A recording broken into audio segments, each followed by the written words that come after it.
Vamos a orar de corazón al Señor. Padre, desde el inicio te pedimos que nos ayudes, Señor,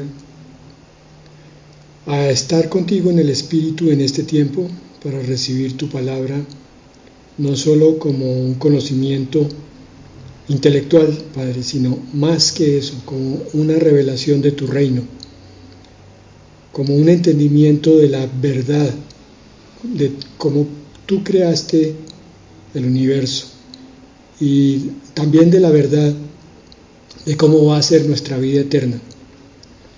Padre, te glorificamos, Señor, te exaltamos, Dios, levantamos tu nombre y hacemos altar de adoración en nuestro corazón hacia ti, porque tú nos das todas las cosas, Señor, porque tú eres nuestro proveedor, nuestro protector y nuestro Padre sobre todo. Queremos hoy mirarte, Señor, con el corazón abierto, no con la mente, sino con el espíritu y el corazón, porque vamos a hablar contigo, Señor, nuestro Padre Celestial. Vamos a oír de tus cosas siempre grandes y hermosas. Vamos, Señor, a aprender lo que necesitamos para esta vida y para la otra. Gracias, Señor, en el nombre de Jesús. Amén. La semana pasada tuvimos el tema de doblegándose ante el Señor,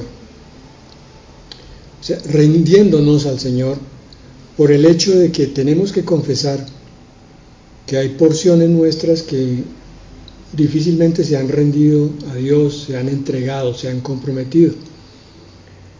Son porciones que están muy ancladas en la carne y por tanto en esa porción nuestra que pelea con Dios. Veíamos en Miqueas 6:8 lo que el Señor ha declarado que es lo bueno y lo que nos pide a nosotros. 3 cosas: solamente hacer justicia, amar misericordia y humillarnos para andar con Dios. En esas 3 cosas estaba resumido muchos aspectos de la palabra, de lo que vimos en la semana pasada con respecto a la humildad, y lo que vamos a ver hoy también está allí metido. Resulta que la humildad es una virtud que está desacreditada y desprestigiada. Hoy en día no es bien visto ser humilde, y esa humildad es también una de las materias más difíciles de aprender en esta universidad de la vida. Pero resulta que hemos visto que la humildad es parte del carácter de Dios, que siendo Dios tan grande y elevado, se humilla desde su trono, se inclina a prestar atención a las cosas que han sido creadas por Él, y eso nos incluye a nosotros. Él está listo a oír nuestras quejas, nuestras necesidades, nuestros dolores, porque ese es su corazón, eso es su naturaleza, pero tenemos que comprender la increíble humillación que sufre Dios, diciéndolo teológicamente, estando en su trono, teniendo todo, para inclinarse a nosotros que no tenemos nada. Por esa razón, se atribuye al siervo verdadero de Dios que entre más grande quiera ser, más humilde debe aplicarse en la vida. La humildad es una materia, decía yo antes, que requiere un continuo repaso y una revisión de cada punto, porque cada cosa que decimos, cada cosa que hacemos, cada cosa que usamos en la contrarrelación con los otros, y cada cosa que pensamos pueden estar en el camino equivocado si no están caminando en la humildad. Inclusive cosas tan grandes como servir a Dios, como ser un ministro de Dios, puede ser una de las peores tragedias del ser humano, porque habiendo recibido semejante honor de Dios, se usa para darse vanagloria y para conseguir otro tipo de ganancias que no son las del reino de Dios. Es importante, hermanos, que meditemos continuamente en la humildad como una tarea diaria, una tarea que cada instante tenemos que repetir, que ejecutar y que pulir. En la humildad pues van consideradas muchísimas cosas. Es que la verdad del reino es una sola y está compuesta de muchísimos matices. Entonces, cuando hablamos de humildad estamos hablando también de lo que es el perdón, la misericordia, lo que es la comprensión, la tolerancia, lo que es el servicio a Dios. Muchísimas cosas incluidas allí. Y si fuera por eso, no terminaríamos nunca un estudio considerando los diferentes aspectos. Lo que estamos haciendo hoy, mañana y la semana pasada es contemplar apenas unos pocos aspectos de esta tremenda virtud que es parte, repito, del carácter de Dios. Hoy vamos a ver entonces, para redondear un poco, como continuación del abrebocas de la semana pasada, que estudiamos la justicia, la misericordia y la humildad, dos virtudes que están en la primera de Timoteo, capítulo 6, versículo 6. Y vamos a ver que estas dos virtudes también son parte integrante de la humildad, de lo cual ustedes se darán cuenta a medida que las analizamos. Pero también se darán cuenta que estas dos virtudes no son tampoco muy actuales ni muy populares entre la iglesia del Señor, en el pueblo de Dios. Dice la primera de Timoteo 6:6, pero gran ganancia es la piedad con contentamiento, porque nada hemos traído a este mundo y sin duda nada podremos sacar. Así que teniendo sustento y con qué cubrirnos, estemos contentos con esto. Creo que ustedes ya se han dado cuenta de algo que se ha dicho aquí varias veces, y es que la verdad de Dios va en contravía en muchísimas ocasiones con lo que la sociedad, la cultura nos había enseñado. Aquí tenemos dos valores del cielo que no son precisamente valores de la tierra, por aquello de que requieren la humillación del cristiano. La verdad es que se sustenta en algo que es contundente, y es el argumento que Pablo le da a Timoteo en el versículo 7 y en el versículo 8. Nada hemos traído a este mundo. Consideremos el nacimiento. Llegamos desnudos, sin ninguna posesión y con todas las necesidades vitales por suplir. Éramos totalmente desvalidos y dependientes. Tenían que vestirnos, tenían que lavarnos, tenían que alimentarnos, y cualquier molestia que se presentara tenía que ser proveniente de nuestros padres o cuidadores. Pero parece que se nos olvidó que no trajimos nada a este mundo. Y el colegio y la universidad y las amistades e incluso las familias educan a los niños desde la temprana edad para que se conviertan en competidores de ver quién va a producir más cosas materiales, y eso es lo que se llama en el mundo éxito. Entre más activa sea la persona y más recursos consiga, entonces es una persona que sobresale en los demás, principalmente por lo que tiene, así no tenga lo que tiene en aspectos materiales, una casa, carros, cuentas, así no tenga mucha inteligencia, así no tenga muchas cualidades espirituales. El éxito en la tierra es externo y con frecuencia deja una tremenda frustración y vacío interno. Entonces Pablo le está recordando eso a Timoteo y le dice no solo vinimos al mundo vacío, sino que nos vamos a ir sin nada. Sin duda, nada podremos sacar. El día que morimos es exactamente igual al día del nacimiento. Sí, de pronto nos ponen un vestido para entrar en el ataúd y al sepulcro o al horno crematorio, pero de hecho eso se queda aquí junto con el cuerpo. Solamente nos queda el alma y el espíritu para presentarlo en la otra vida. Entonces, el propósito de Pablo en esta exhortación es hacerle caer en cuenta a Timoteo y a cada uno de los lectores que por qué se afanan tanto por conseguir cosas cuando el dador, el proveedor de todo es Dios. Por eso en el versículo 8 dice: así que teniendo sustento y con qué cubrirnos, estemos contentos con esto. Algunos de ustedes recordarán la palabra en Filipenses donde Pablo habla del contentamiento, diciendo: he aprendido a contentarme, no importa cuál sea mi situación, en abundancia o en escasez.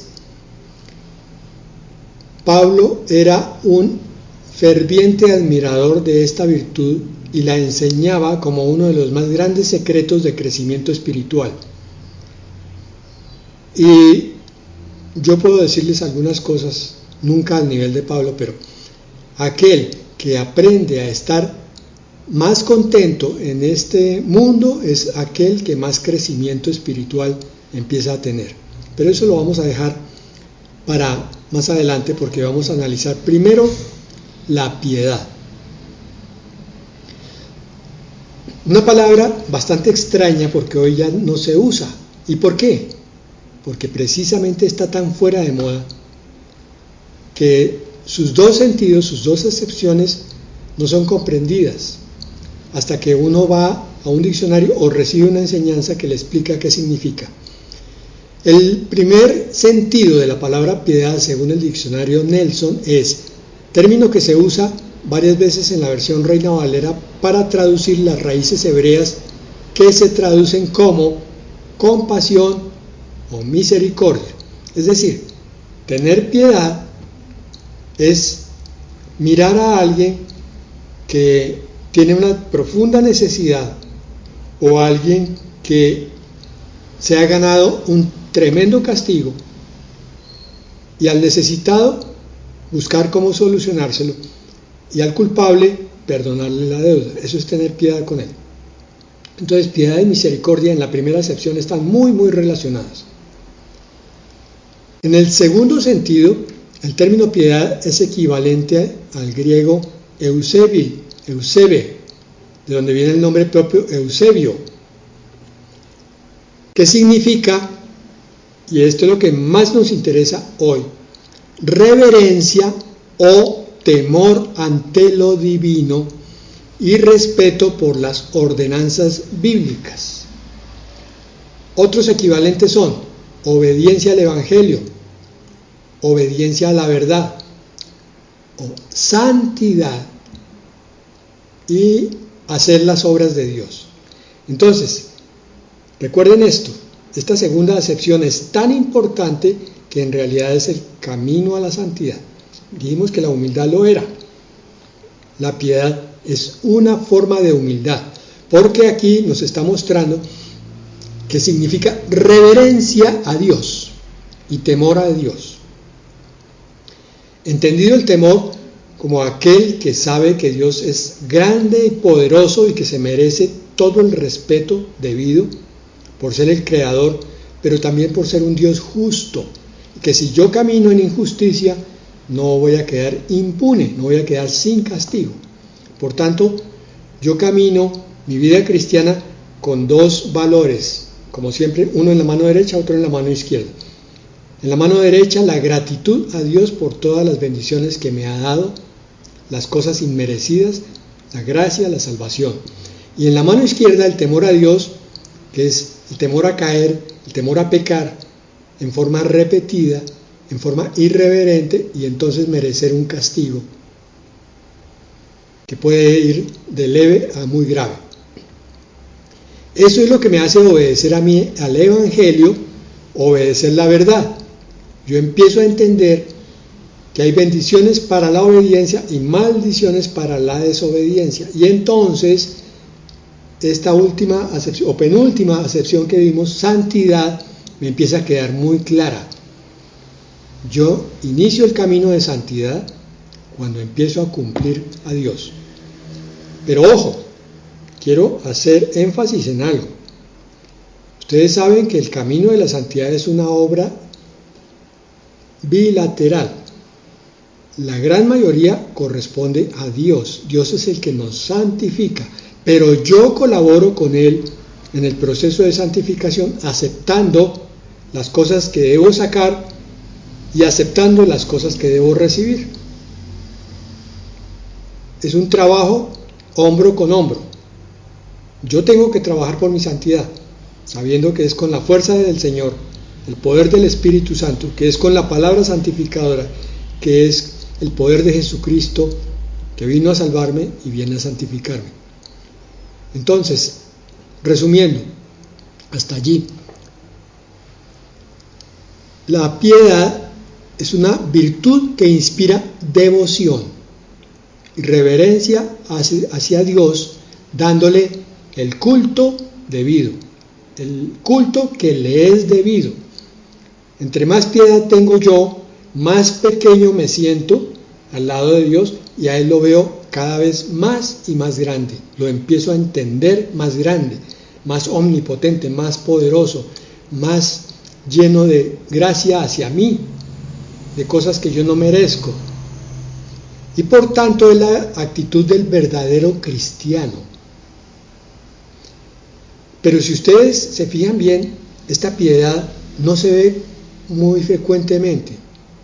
Puede que se vean las manos juntas en el momento de la oración, puede que se vean las manos levantadas en el momento de la alabanza, puede que se vea cierto respeto en el culto, pero la piedad realmente es una virtud de 8 días a la semana, 7 días a la semana, 24 horas al día. Yo no puedo aparentar una santidad en el culto y vivir la vida de un profano, de un mundano, porque eso no sería sino una piedad simulada, una piedad de iglesia.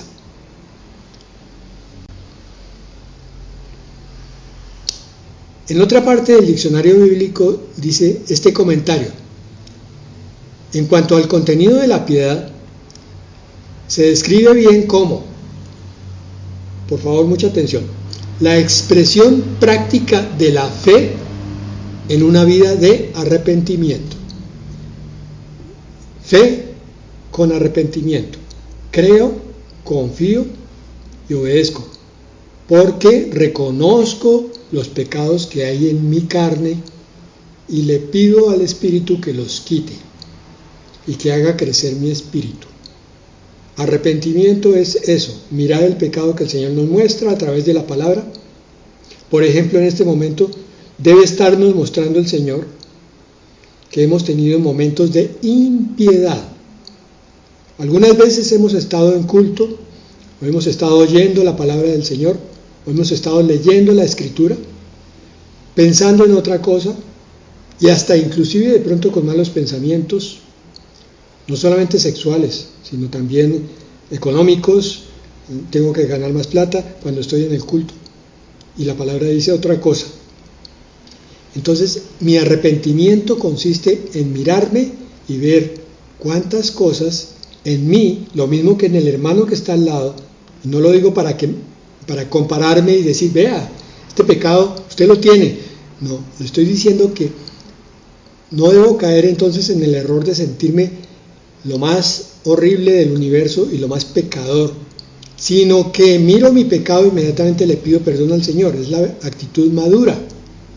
Ya no me golpeo ni me latigo por caer en pecado con ese latigamiento que me dejaba paralizado y solamente con depresión y derrota, sino que ahora llego al arrepentimiento y digo, Señor, no más este pecado en mi vida, yo quiero vivir en santidad y en virtud.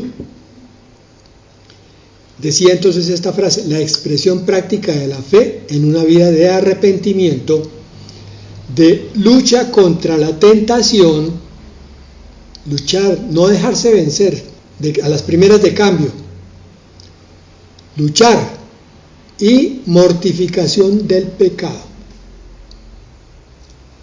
Mortificar la carne cuando se ha pecado. Señor, me corresponde ahora humillarme delante de ti. No quiero, mi carne no quiere, pero yo la mortifico, la humillo para que mi espíritu te pida perdón. Continúa, estamos hablando de la piedad. En hábitos de oración, gratitud reverente. La oración, cuando empezamos los caminos del Señor, es algo de pedir siempre. Pero cuando maduramos en el camino del Señor, entonces la oración se va convirtiendo cada vez más en gratitud reverente, en alabanza. Señor, tú eres grande. Yo te bendigo por la cantidad de obras que has hecho en mí y en mi familia. Continúa. En el cultivo de la esperanza, miren todo lo que es la piedad. Cultivo de la esperanza, el amor, la generosidad, el gozo, la disciplina. ¿Ven por qué digo yo que es una virtud que se ve muy escasamente entre el pueblo de Dios? La mayoría del pueblo de Dios se contenta con entrar a la predicación y hasta ahí fue todo, no pasó nada más. Aquí ya está hablando de una transformación de vida. Aumentar la esperanza, aumentar el amor, aumentar la generosidad, el gozo, la disciplina, la oración reverente, la oración de gratitud, la mortificación del pecado, la lucha contra la tentación, vida de arrepentimiento. ¿Cuántas cosas van ahí? Continúa todavía más, en la búsqueda de la honestidad. La semana pasada hablábamos de la justicia, o sea, hacerlo siempre lo correcto, lo que es honesto. Y aquí dice también la justicia, la honestidad y el bien en las relaciones humanas. Hablábamos la semana pasada de misericordia. ¿Se dan cuenta que todo es uno solo? La palabra son diferentes matices, diferentes aspectos de una sola cosa. O es verdad, la verdad, o es la mentira, verdad de Dios, mentira de Satanás. Continúa, en el respeto a la autoridad divinamente ordenada de la iglesia, el Estado, la familia y el trabajo. Entonces, el respeto a los ancianos de la iglesia, al pastor de la iglesia, al presidente, al gobernador, al policía, al alcalde, porque es el Estado, dice aquí, son autoridades puestas por Dios, aunque no me guste, aunque vea yo que se están equivocando, no importa. La autoridad de la familia, la autoridad del padre, la autoridad de la madre. Eso es piedad. Y el trabajo, la autoridad de mi jefe o mi superior. Entonces la piedad es mucho más integral, mucho más completa de lo que nos habíamos imaginado. Realmente la piedad tiene una raíz que es bueno comprender. Hay otra acepción que consiste en decir que la piedad es una disposición sana de respeto del hijo hacia el padre, que incluye cuidado de su padre. Es el cumplimiento del mandamiento de honrarás a tu padre y a tu madre para que tengas larga vida. ¿Por qué entonces la piedad se equipara a ese mandamiento? Por una sencilla razón, porque la piedad debe ser hacia los padres biológicos, hacia las autoridades de este mundo, porque se está reconociendo la autoridad paterna de Dios. Es nuestro Padre y por tanto le obedecemos de corazón. Como hoy han entrado tantos a la iglesia y han hecho una confesión de fe solo de labios y no han hecho un compromiso de corazón como si fuera un matrimonio con Jesucristo y con el Espíritu Santo y con Dios el Padre, entonces no vemos piedad. ¿Qué vemos? Solamente manifestaciones externas de aquellos que, llamándose cristianos, pertenecen a una iglesia cristiana, pero la mayoría de esa iglesia son apenas convertidos de labios y no de corazón, por tanto van a generar problemas dentro de esa iglesia. Es complicadísimo manejar una iglesia llena de este tipo de simpatizantes, porque realmente no nos podemos decir que sean nacidos de nuevo. Simpatizantes del Evangelio solamente, pero van al culto, parece que honraran a Dios, parece que lo alabaran, y llegan a sus casas y se comportan exactamente como un profano. Esa es la explicación. Nunca se convirtieron al Señor de corazón, de compromiso. Por tanto, la piedad no se ve. Se ha perdido en la iglesia, ha desaparecido. Solamente unos pocos. Y esos pocos entonces son criticados como, ay, tan místico. No, pero usted se la pasa en la iglesia, se la pasa metido, que dice que con Dios. ¿Quiénes lo critican? Pues los mismos creyentes tibios. Vamos a dar una pequeña definición, corta definición de lo que es contentamiento y un ejemplo, y dejamos lo más importante del contentamiento para mañana. Esto está tomado de un profesor de exégesis del Nuevo Testamento en Londres, Inglaterra. Lo traigo así y lo cito para que entendamos que hay mucha necesidad de comprender las cosas más a fondo que simplemente una predicación que nos hable de cosas por encima. Dice este señor Connell que el sustantivo contentamiento, que estaba junto allá arriba con la piedad, es autarquía en griego. Denota liberación de la dependencia de personas o cosas. De ahí la satisfacción de las propias necesidades o el control de los deseos. Esto lo vamos a profundizar mañana, pero quiero que recibamos este concepto inicial. La piedad, junto con el contentamiento, son dos virtudes muy necesarias para la vida cristiana. Entonces, el contentamiento consiste en ver las cosas en su parte positiva y en su parte negativa y tomar las positivas y vivir conforme a esas. Pero más que eso es entender de dónde provienen las cosas que llegan a mi vida, y estamos hablando de cosas y de personas. Dice aquí, no se trata de la aceptación pasiva del estatus, sino la seguridad absoluta de que Dios ha suplido nuestras necesidades y el consiguiente sentirse libre de todo deseo innecesario. La persona que está sintiendo contentamiento entonces ve lo que tiene en su vida de hoy y descubre muchas bendiciones de parte de Dios y da gracias. Y no se siente incompleta, pero vamos a ver mañana que de todas maneras puede desear estar mejor que hoy. Eso no riñe lo uno con lo otro. Lo que sí ocurre es que cuando hay un verdadero contentamiento bíblico, se empieza a sentir una libertad interior, una libertad en el espíritu. Libertad con respecto a que el creyente ya no es dependiente de las cosas, no es dependiente de si le compró un seguro al carro, si se lo van a estrellar, si tiene la casa protegida contra un incendio, si es casa propia, si no está pagando arriendo, o si está pagando arriendo y tiene con qué pagarlo. Ya no depende de nada de eso. Él está contento en una casa arrendada o en una casa propia. Está contento con un carro de poco valor o uno que Dios le permitió tener más valioso. Tenga o no tenga el seguro, porque sabe que Dios es el cuidador de él, el que le va a cuidar la casa, el carro. Si eso es en términos materiales, mejor aún en términos espirituales. Es que yo soy muy celoso. Piense que eso se lo puede entregar con toda sinceridad a Dios, decirle que se lo quite y que Él proveerá para esa necesidad suya que hace que le forme problemas a su pareja o a su hija, porque llega un poco tarde, y entonces empiece a sembrar paz en el hogar en vez de discordia. Sí, el Señor lo va a llevar a cuidar a las mujeres de su casa, ¿de acuerdo? Y a los varones también, pero sin ser posesivo, sin ser tirano y dictatorial.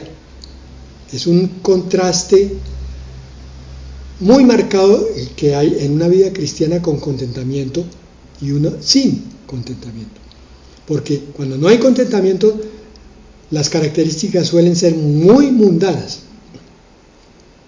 El cristiano puede sentirse independiente porque todas sus necesidades han sido cubiertas por la gracia de Dios.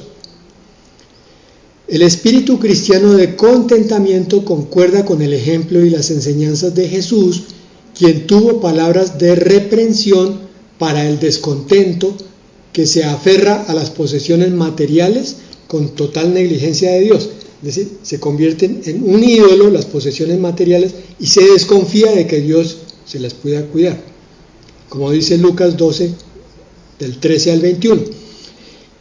No lo vamos a leer. Y Jesucristo, que también recomendó una confianza tal en nuestro Padre Celestial que anule toda suerte de ansiedad respecto a nuestras provisiones materiales. Lo dice Mateo 6, 25 al 32. Que no nos afanemos por nada, que estemos contentos sabiendo que el Señor nos va a dar el sustento de hoy. Pero hoy el Señor proveerá. El nombre de Yahvé o Yahweh Jireh. El Señor es mi proveedor. Eso tengo que ponerlo en mi corazón, porque no lo puedo tener solamente en la mente como un concepto, un conocimiento. Yo tengo que vivir con ese nombre todos los días de mi vida, para que entonces haya paz y por tanto independencia. Voy a leer una anécdota para terminar. Philip Parham nos narra la historia de un industrializado muy rico que se molestó al ver un pescador que estaba sentado relajado cerca de su barco. ¿Por qué no estás en el mar pescando?, le preguntó el pescador. Porque he pescado suficiente pescado para el día de hoy, respondió el pescador. Pero, ¿por qué no pescas más pescado de lo que necesitas?, insistió el hombre rico. ¿Y qué haría con todo ese pescado que no necesito? Pudieras ganarte más dinero, replicó el rico. Comprarte un mejor barco para que pudieras salir a aguas más profundas y pescar mejor pescado. Pudieras comprarte redes de nylon que te ayudaría a pescar aún más pescado y así ganar más dinero. Pronto tendrías una flota de barcos y serás rico como yo. El pescador luego le pregunta, ¿y entonces qué haría yo? Pudieras sentarte y relajarte y disfrutar de la vida, le contestó el rico. ¿Y qué crees que estoy haciendo yo en este momento?, le contestó el pescador mientras continuaba mirando tranquilamente el mar. Así es. Una persona que vive en función de sus ídolos materiales nunca va a entender lo que es la paz de aquel que ha encontrado satisfacción, plenitud con lo que Dios manda cada día. Vamos a orar. Padre de la gloria, Señor, son tantas las bendiciones que tú nos has dado. Perdónanos por no verlas continuamente. Tu gracia, Señor, se ha derramado sobre nosotros y se está derramando en este momento. Tú estás trayendo nuevamente regalos sobre nuestra vida espiritual y toda la vida que nos corresponde vivir, Señor. Tú nos estás dando sabiduría para comprender que tú nos enviaste aquí no solamente a sufrir. Sí, esta vida requiere sufrimiento para aprender obediencia y para aprender sabiduría y otras muchas cosas. Pero no todo es sufrimiento, no solo es sufrimiento. Hay cosas que no hemos visto y que nos podrían haber dado mucha satisfacción, dándote a ti las gracias, comprendiendo que cada cosa que nos dé plenitud viene de tus manos, porque la palabra dice que toda buena dádiva, todo don perfecto procede de lo alto. Así que, Señor, hoy te damos gracias por los dones espirituales que has puesto en nosotros, que tenemos que descubrir, que a veces no investigamos suficientemente, que no escudriñamos, Señor, que están allí para bendecirnos y para bendecir a otros. Te damos gracias por los dones materiales, Señor, que otros no tienen. Perdónanos cuando nos quejamos de la casa o del carro, o de no tener casa o de no tener carro, cuando otros están muchísimo peor que nosotros, Señor. Perdónanos cuando nos quejamos mucho de nuestra salud, cuando otros están muriendo y están gravemente enfermos en un hospital. Perdónanos, Señor, porque tú eres un Dios bueno, eres un Dios increíblemente poderoso y grande, Señor. Perdónanos cuando no te hemos dado el reconocimiento que te mereces. Tú eres nuestro Creador y todas las cosas son tuyas, son por ti y son para ti, Señor. Y nosotros a veces pensamos que son nuestras. Tú nos has dado todo, Señor, y nosotros no merecíamos nada. Gracias, Señor, por cada cosa, por cada circunstancia, por cada persona. Ayúdanos a no renegar de los que están alrededor de nosotros. A veces nos quejamos mucho de nuestra propia familia, de nuestros amigos, y no nos hemos dado cuenta que tú los pusiste allí para que hierro con hierro se afile, para que ellos, con su genio, con su forma de hablar, nos enseñen cosas, y nosotros a su vez también les enseñemos a ellos. Son bendición, Señor, nuestras familias, nuestros amigos, y hasta nuestros vecinos que nos vemos de vez en cuando y aquellos que no conocemos. Son bendición tuya, Señor.